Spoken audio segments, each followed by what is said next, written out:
បាទជំរាបសួរពុកម៉ែបងប្អូនសម្រាប់ព្រឹកថ្ងៃអាទិត្យនេះបាទសួស្តីបងប្អូនតនេអាចមកទិញនៅ Victory Buy បានណាជាមួយនឹង T Tsunami ជាមានតម្លៃ$290ឡើងអាថ្លៃឡើងដោយសារយើងរៀបចំ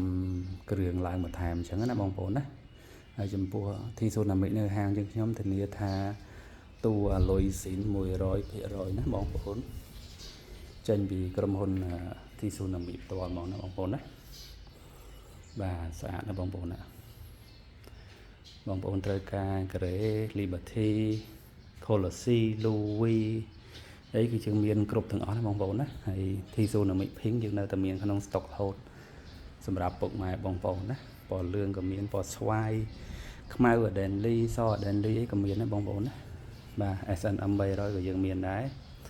បងប្អូនមានកង់អាចវាយដូរបាន25ខេត្តក្រុងអរគុណច្រើនជំរាបលា